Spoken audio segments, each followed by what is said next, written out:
Ampire.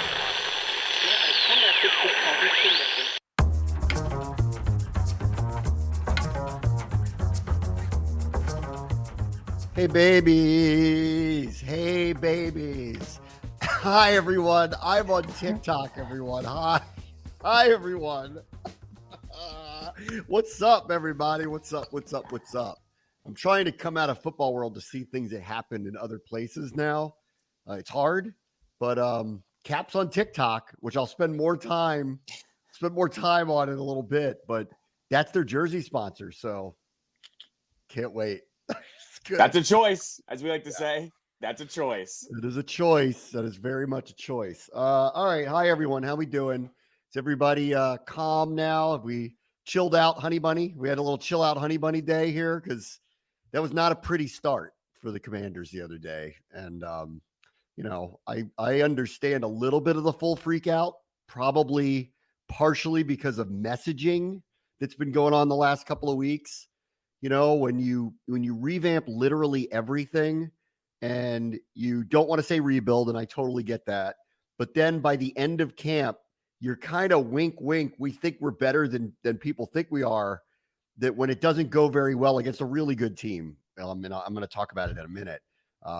You've kind of set yourself up for, where you put the bar matters. And I was talking last week with you about this, and I'm like, they changed their tune at the end of camp where it went from, listen, we're rebuilding this. We're going to build our culture. We're going to put this whole thing together. You're going to like the way we play. We have a rookie quarterback though, and it's a very new team. Like we're like, give us time. Instead, they didn't want to say give us time, but they were hinting, give us time. And I was all on board with that because it's baked in with all the changes that they're going to be up and down. But by the end of camp, they were all kind of talking about winning now too. And I don't know if they regret that now or not, because I think it changed the tone and it kind of allowed everybody to start thinking Houston from last year. All of a sudden, I think I've been like kind of pushing back at just that whole thing. Don't think they're in the same division. I don't think it's a similar situation. I just think it's different. And boy, round one was not good. So we had full 24-hour red alert, baby. Red alert. Like this isn't what we thought it was going to be. So they got to recover from it, but it's one game. They got to recover from it. I'm going to land with you, I'm sure, in a couple of minutes. I just look at Tampa as they're actually a pretty good team. It was a bad matchup on both sides of the ball, to be completely honest. And you saw a team that had clearly been together for a couple of years and has some really good players, and their really good players match up against the really bad players on Washington, seemingly. And that's what I've kind of landed on. I am not trying to mitigate the mistakes that were made. Specifically, the secondary, I think, was the biggest glaring weakness over the weekend. But I also think you have to do the old credit that team over there. They did exactly what they like to do. And look, I think here it is.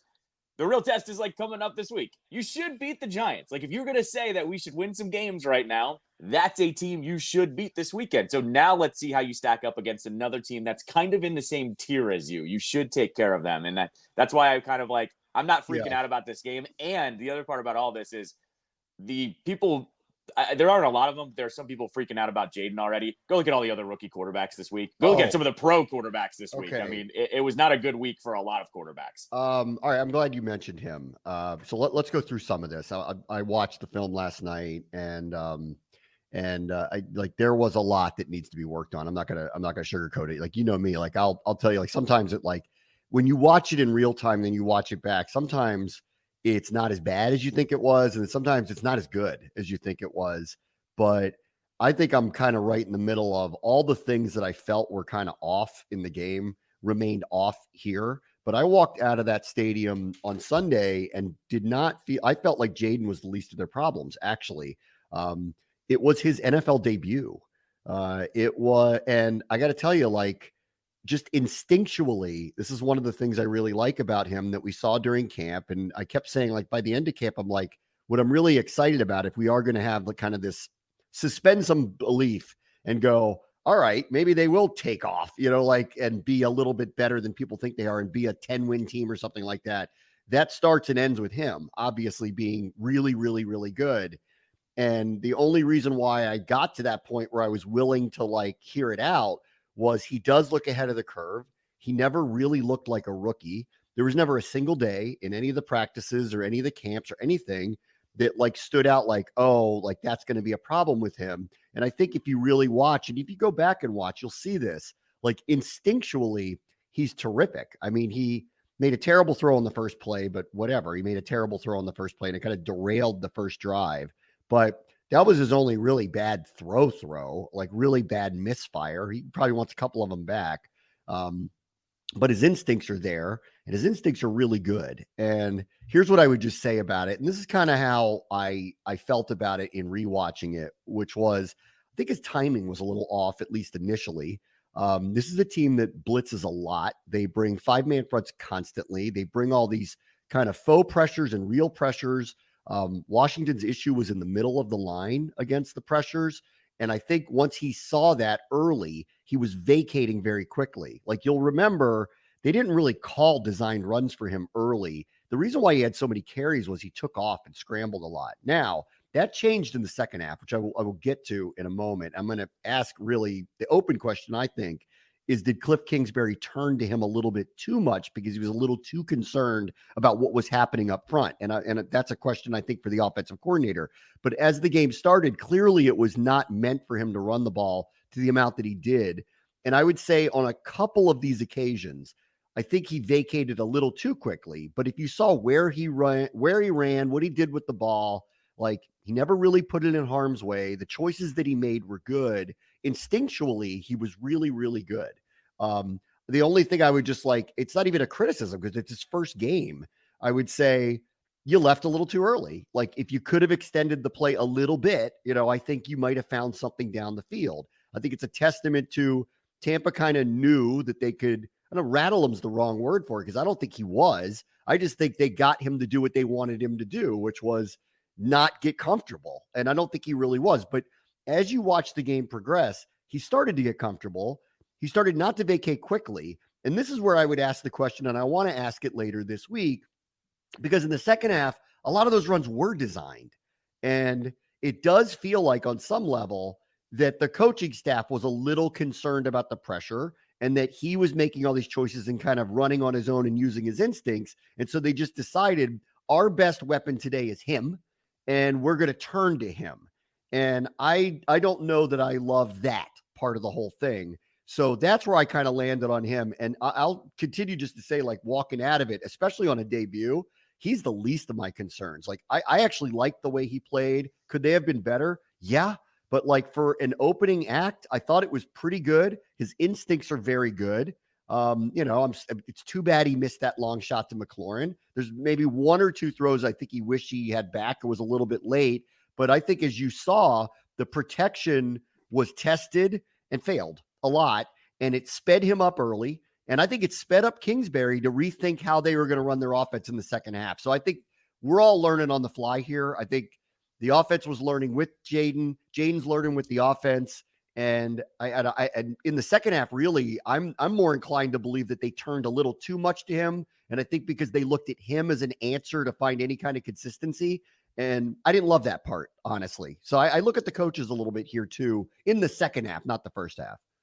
Yeah, no, I'd 100% agree. I think I was harping on that with you yesterday, that he just looked like the guy that was trying to find his timing. And I think that was very apparent in that overthrow to McLaurin. He had one more beat that he could have waited, set his feet, and tossed it up a little bit lighter, and he would have probably caught that for a touchdown. That was the first one. The second one, where this is kind of reiterating your point of they turned to him, was that second touchdown where they're banging him into the goal line. I was like, guys, this game doesn't matter. I'd rather not see the second overall pick, light quarterback trying to bang in a goal line touchdown here. And so that does fall in line with kind of what you're saying. Like I was a little shocked at that. Like the game was very much out of hand and they're kind of trying to do a power run with him on the goal line. I was very much like, I mean, I get it. It's a yard, but I would rather not see that. And so I'm with you on that. And clearly in the first half, he was making the best plays. And so that's why they turned to him in the second half. Once again, too, his supporting cast is his supporting cast in terms of who he's throwing to as well. So they're going to rely on him a little bit. I mean, even in what was a key moment, like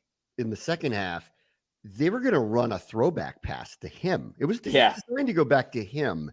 And McCaffrey thought better of it and didn't do it. And I kind of wish that they didn't show that they're willing to do that in an opening game where they were down, because I would like to keep that one in the pocket. Like, it's not that I don't think these, defensive coordinators around the league don't know this, but he did play quarterback. And so that's a weapon at some point. And I felt like that one was a little misplaced to show that card at that point. And McCaffrey, I'll have to ask him, like, why didn't you throw the pass there? But he just didn't like what he saw. And I appreciate that. He just turned upfield and got whatever he could out of the whole thing. The other thing with Jaden in the offense is there really was no intermediate passing game.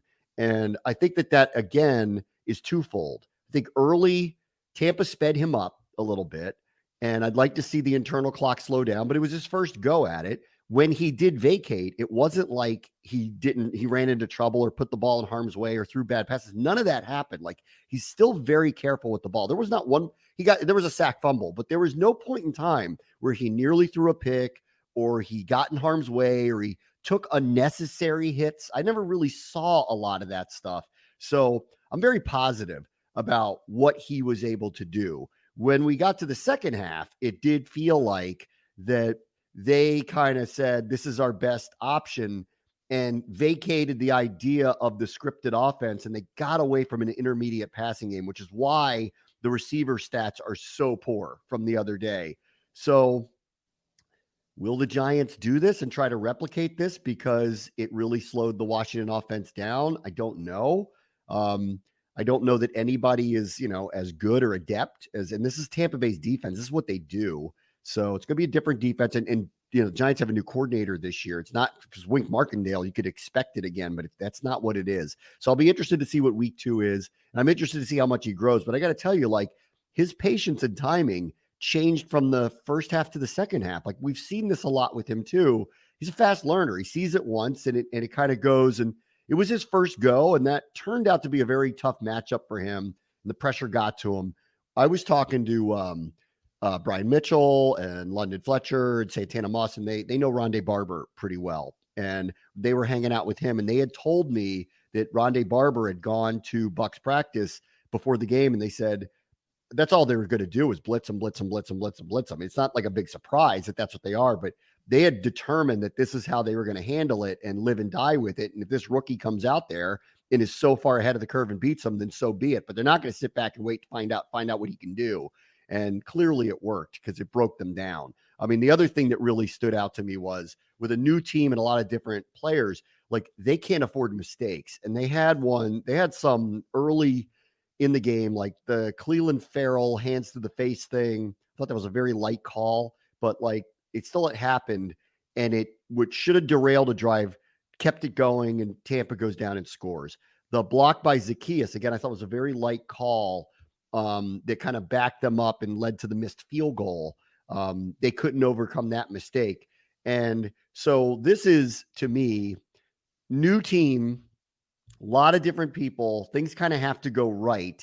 There were too many things that derailed drives. And it didn't take much for it to kind of go the wrong way. And obviously, a team that's been around the block with one another, a veteran team, they overcome mistakes. This one in week 1 wasn't capable of it. And that, to me, is not really a surprise because, like I said, it's just so baked in when everybody is new that things are going to happen. Things are going to be off. There's going to be miscommunications, which we'll get to in a moment with the secondary and the defense. But they're not capable of overcoming them at this point. And maybe that will change as the season progresses. But that's a to be expected, in my opinion.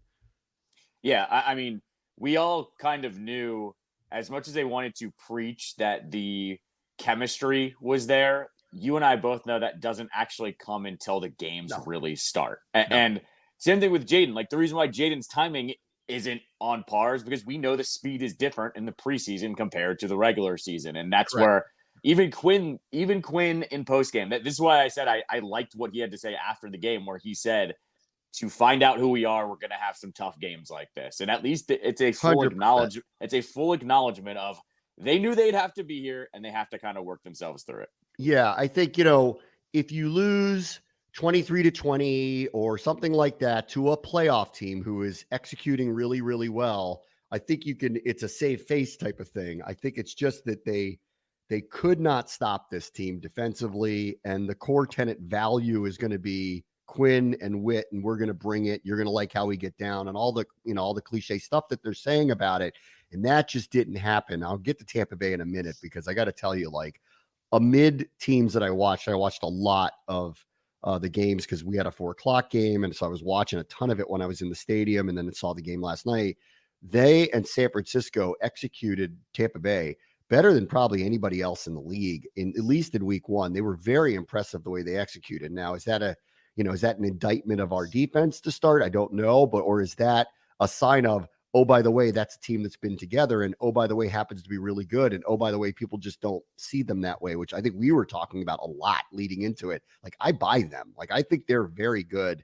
The other things that hurt them, and it just reaffirmed, and the tackling was poor the other day, like really, really poor, specifically in getting Mayfield down. They had 5 sacks get away from them that they should have had. Most of them were in the first half, but they had 5 sacks that got away from them. There was a couple bad tackles on Rachaad White, which, is going to happen. I'm not like nitpicking every play, but on the whole, that was a surprising aspect to kind of rewatch and see it. And especially on, I think we'd feel very differently about their pass rush had they notched 5 sacks and made them punt 3 times. I think that would have looked a lot different, but they didn't.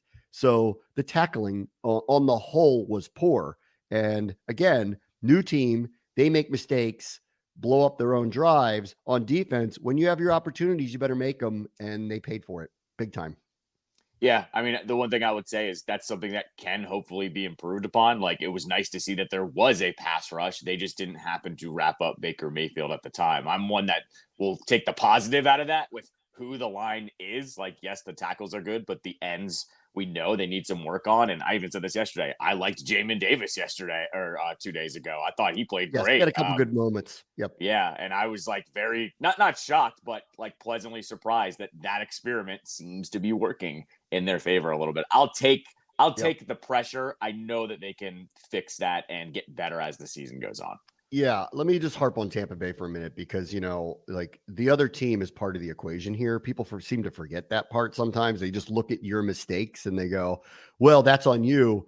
3 of those touchdowns that they scored were perfect execution. The 2 Evans touchdowns were perfect throws. So I know Benjamin St-Juste is getting killed right now. He had as tough an assignment as you're going to get in the NFL. That's a Hall of Fame receiver who has 10 straight 1,000-yard seasons to start his career. No one's ever done that before. Like, this is a really high level, great receiver.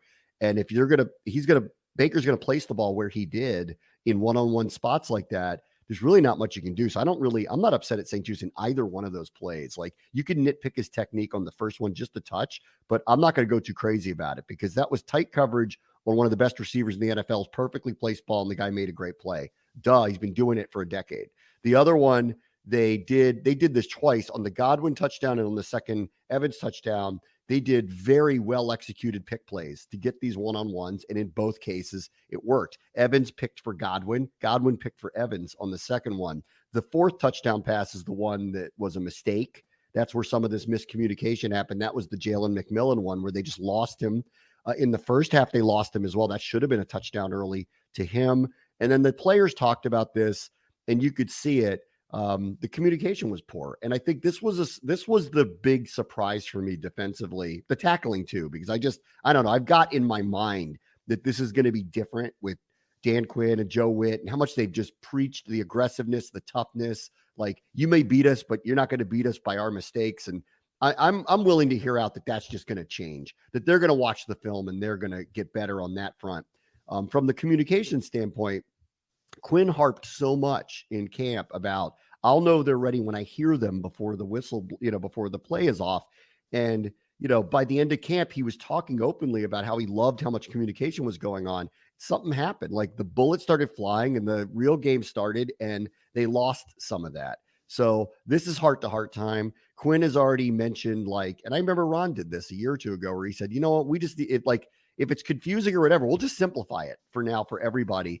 And I have a feeling that this is going to get fixed, or at least it's not going to be what it was. But I do want to go back to the other team for a moment, because in fairness to them, in the red zone, their execution was amazing. Baker Mayfield under pressure. This has been a carryover. I was talking about this leading in, and then yesterday, you may not think of him this way, but last year he was the number 2 rated quarterback under pressure, and that carried over here. They could have had 5 sacks on him, and he almost had a perfect passer rating by the end of the day. So he really performed well.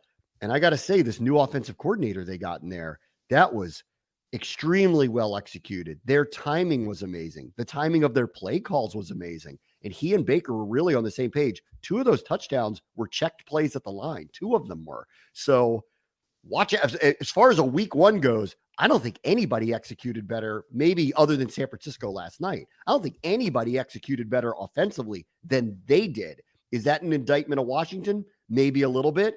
Is that a takeaway that Tampa Bay's for real and ready to roll here early in the season? I think so too, to be fair to everybody. Yeah, I was going to say, outside of the 49ers and probably the Dolphins, there were not great offensive days from a lot of teams. Even like I even looked at the Cowboys. Like the Cowboys blew the Browns out, but they didn't have a great day on offense overall. No, Dak's numbers were okay. I mean, they were okay. The Niners last night looked like a machine offensively. Yeah. I guess just because it did happen like earlier, but the Eagles offense ended up looking really good too as well. But yeah, there were a lot of tough offensive days for these teams. And I'm with you. Like Tampa pretty much executed everything to perfection. Yeah. Of the players that stood out to me in rewatching all of it, if for them as they move forward here, I'm not surprised De'Ami Brown, again, when he's on the field and on edges, I still want him. And especially in light of the intermediate passing game wasn't great, wasn't really, I don't think they really turned to it very much. And I actually think Brown could be pretty good at this. And if you are looking for shots down the field, obviously I want it to go to Terry first, but I think De'Ami has an opportunity here. But when he's on the field, and this is why he emerged here and why I'm not surprised, he's a hell of a blocker, physical player down the field, very willing participant. You'll go check.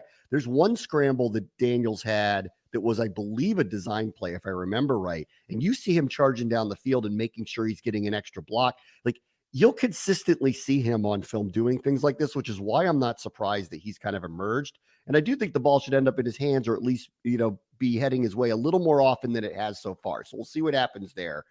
You mentioned Jamin Davis. I agree. Had one great play where he slipped underneath with his speed. Listen, this is a different position. He's going up against guys like Tristan Wirfs. So he's given up 75, 80 pounds to someone like that. So it's going to be a very difficult spot for him, but his quickness, agility, and speed can play to his advantage. And he had a couple of really good moments. I think he stood up pretty well there. Bobby Wagner's debut was outstanding. He's the one I actually buy and believe in, that's going to kind of circle the wagons and get everybody, especially on the same page. Cause I can just watch him when he's out there. We haven't had a linebacker doing this, for a few years now, where he is really quarterbacking the defense. Just go watch what's happening. He had a double-digit tackle game. He was outstanding. He was for his debut, he was outstanding. So I buy him hopefully to help turn things around defensively. And the other thing, and I think we're going to head this way at some point, I felt, for a while, based on who the receivers are and the profile of the receivers that were kept, that this is not a downfield passing team in general, albeit I believe the intermediate passing game needs to be part of what they do. They can be a power run team, and they may have to be. I mean, like, obviously they're going to turn to Daniels to run the ball, not nearly as much as they did in week 1, but they want to use it as a weapon. And I think more as a switch up and zone read and all that stuff, because why wouldn't you do it? Because he's so good at it. But if you go watch B-Rob and Eckler between the tackles, they can be a power run team. And Eckler missed one blitz pickup, but outside of that was everything we had hoped he would be. He's very tough. Like, he is very, very, very tough to get down. Tremendous receiver out of the backfield. He can carry the ball too. And B-Rob is a punishing back, and he fits the profile of exactly what they're looking for. I knew they would fall in love with him. I actually think this can be a very, very good run team when they coordinate themselves well. And this was week 1 for Kingsbury too. I think he's learning all the parts. And, I think it's going to take some time to get this all together. I felt like the offense turned a little too Daniels heavy in the second half and got away from what could be bread and butter for them, but they need to learn this in time with each other. And lastly, I would just say, I think the offensive line, when they played this team, and this is what this team is really good at, is they run these crazy stunts and faux pressures, and then all of a sudden you're missing guys, and it's typically in the middle of the line. we need to keep an eye on that. That like that's I know everyone's going to point out Wiley and he missed a couple of plays, and I'll hear you on that. But like the majority of the pressure came right up the middle, actually. And that's they overload and they make you guess. And this is a very new line. We need to keep an eye on that one too. I think the middle of the line is somewhere where it needs to be focused to try to keep everything clean in front of Daniels so that internal clock doesn't speed up and he starts immediately running. I appreciate what he can do. I appreciate his instincts. I appreciate he doesn't put the ball in harm's way. I appreciate his competitiveness, but he does need to be pass first. But we got to give him the time to do it. And that means an extra click at this point until things slow down for him. Yeah, I was going to say, too, I think what people kind of forget with the offensive line is it's not unlike the secondary. These are all new guys, too. They've all got to work with each other. They're also rotating guys in. And I know, the inside isn't as much communication, but you still have to figure out who's going where, who needs help, who doesn't need help. And that's just another part of the communication process that I think people kind of don't talk about as much either. Yeah. I mean, it defensively, I'm concerned, but I'm hoping to chalk this up to maybe by the middle or end of the year, if Tampa Bay has a really good record, people will look at this a little bit differently, because if that's how they're going to execute consistently, they're going to be very tough to beat. I mean, they're going to be very, very, very tough to beat. If that's how they're going to execute, hopefully it's not an indictment of where their defense is. And with the offense, this is all new for everybody. So I want to give it a little bit of time. And I did think Jaden played for a debut very well. Anybody who's sitting there expecting him to throw for 350 yards and 4 touchdowns, I mean, it's just not realistic. Go look at Caleb's numbers. You'd CJ Stroud started a little slowly at first. It's going to take some time. But overall, I felt pretty good about it, other than as I kind of was wondering coming in, how good is Tampa? Because I buy them.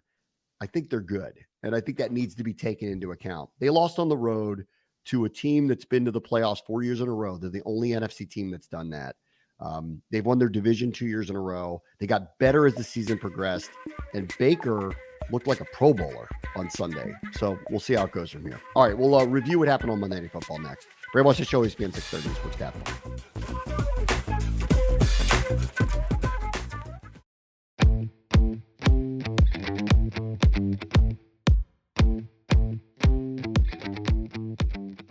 All right, welcome back. Bram and Callow Show, ESPN 630, the Sports Capital.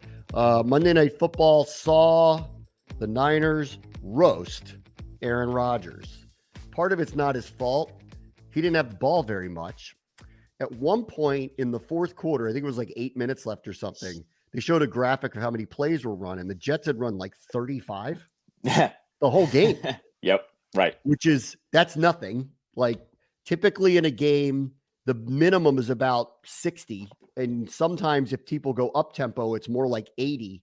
So they ran approximately half the amount of plays that you would normally get in any game, because they just didn't have the ball. They had the ball run down their throat.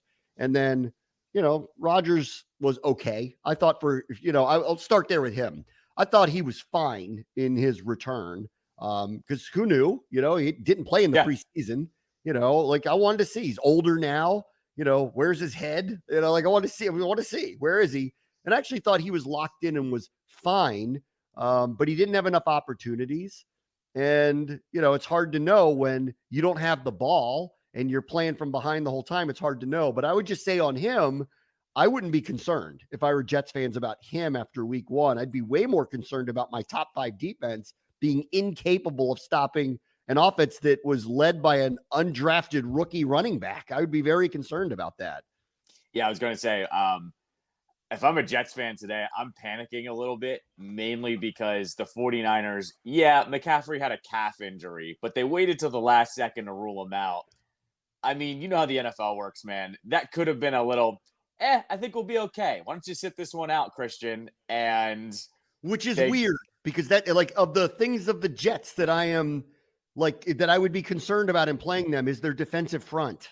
That would be the thing I'd be concerned about. And they didn't seem concerned about it. And at some point in the middle of the game, they went to, I forgot it was either Laura or Lisa, whoever was on the sideline. They said, Kyle Shanahan told them up front that they plan on running the ball in the middle of the line over and over and over, which I'm sitting there going, that's Quinnen Williams. What are you talking about? And I guess they know what they're talking about, because they just shoved it down their throat yesterday, which was really amazing. Yeah, and that's what I'm saying too. Like, if I'm a Jets fan, I'm going, they knew they were going to be fine with that running back, and just saying to McCaffrey, sit this one out. Like, that sets a little bit of panic in my eyes for that. And look, I mean, this is what the Niners do though too.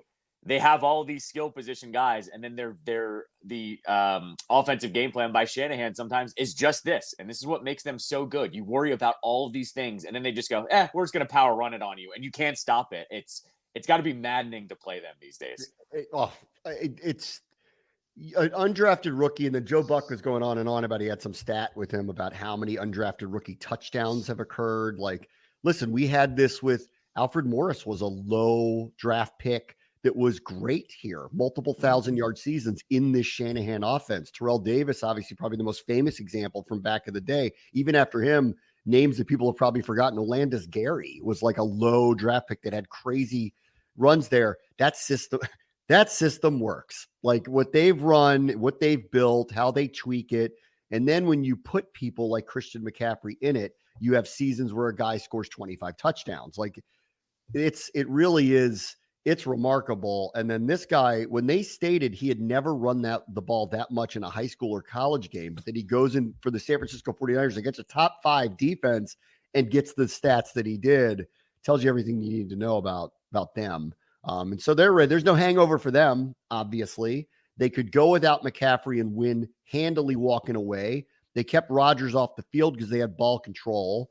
Debo was outstanding again for them. Ayuk dropped the touchdown. It could have been worse. Like, they did what Tampa did to Washington, where they scored on like 6 straight drives, something like that. Like, that was a manhandling. Like, one team looks like a contender. The other one, who should be, did not at all.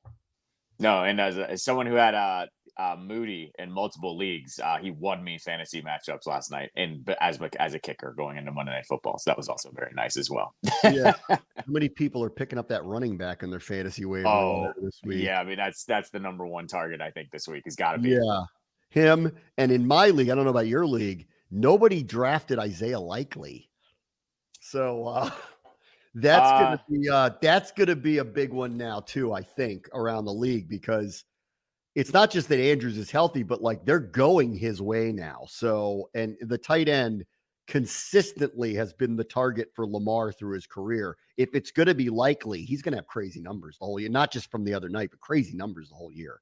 I believe in one of my leagues he was drafted, and I had drafted him 2 previous years thinking he was going to be a breakout guy. So, good for him that he's finally breaking out. Let's see. So the video from the Miami police is out on the traffic stop and subsequent detainment, short albeit, but detainment of Tyreek Hill. You can hear what is going on. I watched about 3.5 minutes of it. You can hear what is going on. They pulled him over for some kind of traffic violation. And then, like, he just is not complying with them. I don't know if they knew who he was or didn't know who he was. No, the cop in the body cam footage in like the first 40 to 50 seconds goes, that's Tyreek Hill. Like, he does say that it's Tyreek. They asked him to get out of the car 50 times. They asked him to roll down his window 50 times.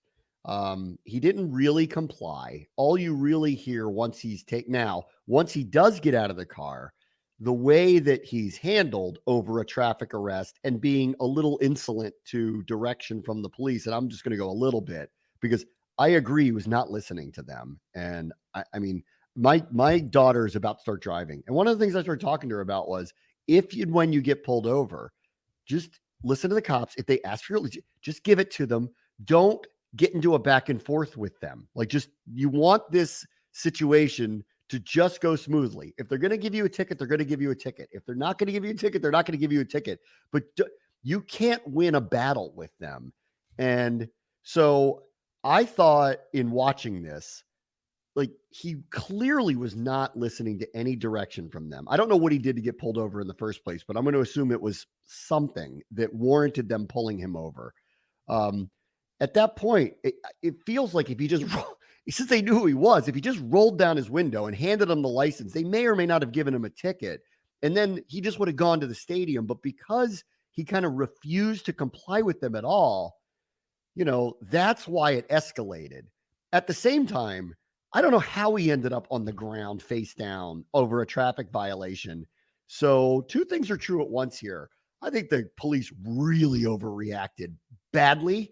And I also think that had he just been compliant at all, it never would have gotten to that point in the first place. And then with Calais Campbell, you see it in the video because he had gotten detained for a short period of time too, because he saw what was happening, pulled over, gets out of his car. I think there was another teammate or two that were in the car, gets out, and all he's asking is the police, what is going on here? And they're refusing to engage with him, and they're yelling at him because he's parked illegally now in the middle of the road to move, and he's just trying to get answers. And I actually thought like that one was, I don't know. I think the police knew who these guys were. I just don't know why. They knew why they were there. I don't know why this escalated to the point that it did. But listen, I don't know what to say about it other than it feels like everybody was wrong. Like everybody, and the police were really wrong for putting him in handcuffs on the ground. And then he's sitting there telling that you hear him out loud saying, I just had surgery on my knee. Like, guys, like he did not commit a major crime here. Like, why is he being treated this way? And at the same time, this is a lesson to show to kids. Don't interact with the police this way. This is what can happen if you interact with the police this way. On the front, I'm with you. Tyreek did himself no favors when he got pulled over, and the whole keep your window down is a safety thing for cops, especially if you have tint, because if you pull someone over, you want to see what they're doing behind their window. I totally understand what you have in your car. Correct. They don't know what's in your glove compartment. They can't see, right? Totally, it's all out of precaution. Right. Totally understand that. But then the cop, who is supposed to be an upholding citizen and, not escalate things in a way, when he opens the door and Tyreek does swing his legs out to go ahead and get out of the car because things have finally gotten to that point, the fact that he put him on the ground, and then I cringed when he put his knee on his back with his hands, and it was like, dude, I mean, the guy, okay, Tyreek was being a little bit of a punk, but it did not warrant this type of, reaction from you. Like, you're supposed to be the one that doesn't do this type of thing. He does that. And then I think the biggest problem was the same cop was still on that power trip and is going after Calais Campbell saying, hand me your license, hand me your license. And Calais is going, I haven't done anything. I shouldn't have to hand you your license, yet he's kind of having to comply in all of this. I think this was just a situation where the cop got too heated and lost his mind in the moment. Yeah. I'm with you. Both can be wrong, but the cop was the one that shouldn't have lost his cool like that. Like, I think things could have even gone worse had he lost his cool more. I read the statement from the police department, and they're not insinuating that really anything was done wrong. But I'm watching this video going, that's a little heavy-handed with the way that they treated him. It was just a little too, in my opinion, a little too much. I do agree, though, that Hill is the one who escalated it, and unnecessarily. But then they went too far. Like, everybody was just going way, like, they didn't like their authority being challenged to the point where they just overreacted. Like, guys, this is a traffic violation. What are we doing here? Like, how did it end up like this? Yeah. So, we'll see what comes of it. Last thing real quick. So I think we may have seen the last of Deshaun Watson playing in Cleveland. I don't know the validity of the lawsuit that was filed. I'm sure everybody knows about it. The allegations are ugly. I mean, really, really, really ugly. It's not from a masseuse. It is from a woman that he was purportedly on a date with, that he didn't even really know why she had basically a blind date come to her apartment. I don't know, whatever. But what she claims happened is really terrible. And, this is turning into, by far, bar none, maybe the worst trade in NFL history. Like, he has not even remotely come close to playing on the field like the guy that was in Houston. He's brought a tremendous amount of tarnished reputation to himself and to the team. And now this is a separate lawsuit that goes even farther than what many of the massage therapists claimed he was doing. And that was ugly. If you had read all the details of what they were saying he was acting like in these environments. I have a feeling that as the week progresses here, I think they're going to put him on a reserve, like, because he was really bad in the game the other day too. they're going to put him on some kind of reserve list. He's not going to be playing. And I got a funny feeling if there's any validity whatsoever to this, he's never playing for Cleveland again. That it's over.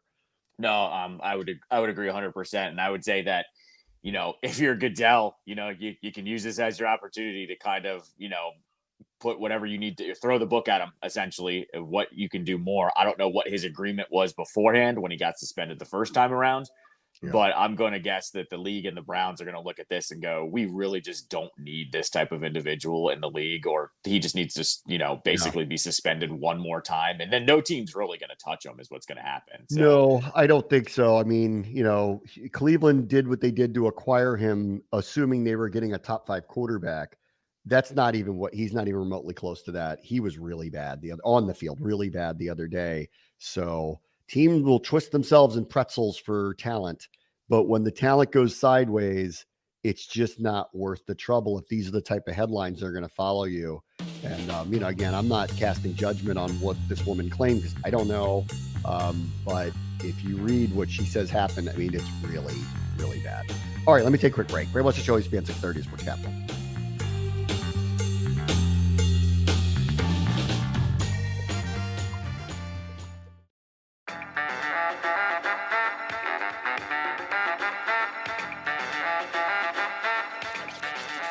All right, welcome back. Bray West Show, ESPN 630, the Sports Capital. Hi, everyone. I'm on TikTok. Hi, everyone. Ted and Company have a new jersey sponsor this year. It's TikTok, which my daughter uses that. She's a teenager. They all do. I don't have an issue with it. I find it funny that, it wasn't that long ago that they were having hearings about banning it. So I guess Ted is not concerned that the United States government plans on banning this.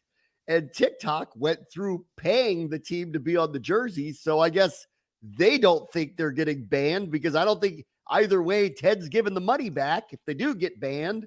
So I guess that's my sign of one, TikTok's here to stay. If they're putting their name on a National Hockey League jersey, I guess we're not shutting it down on the App Store anytime soon.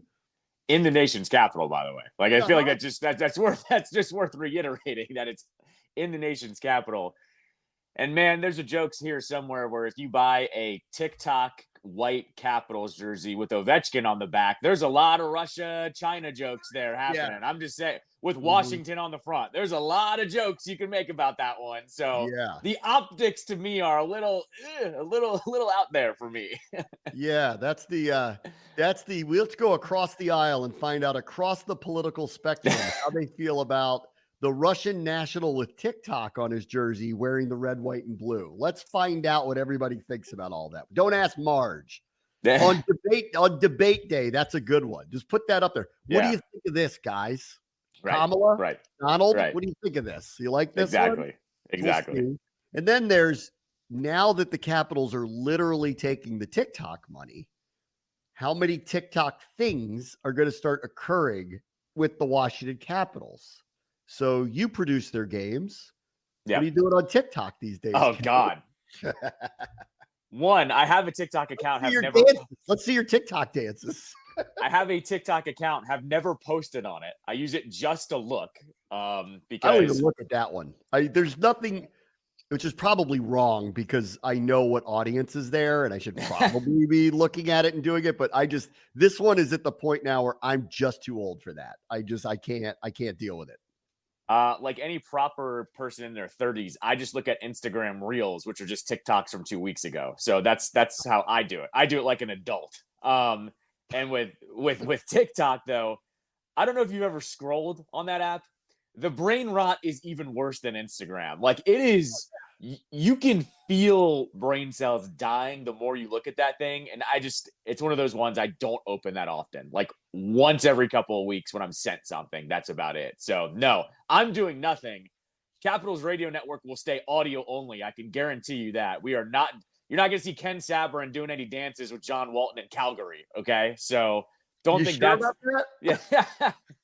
Pretty sure about that none of that's Zachary, time to start dancing on TikTok. This is actually unfortunate. John Wall was drafted like 10 years too early. He would have been perfect for a TikTok sponsorship. John Wall would be really perfect for a TikTok sponsorship. That's true. John's like, I can still play, guys. I didn't retire. Right. I'll still need a point guard. Come play a little bit. It's Wolf season. Let's go. Yeah. Oh, man. So let's see.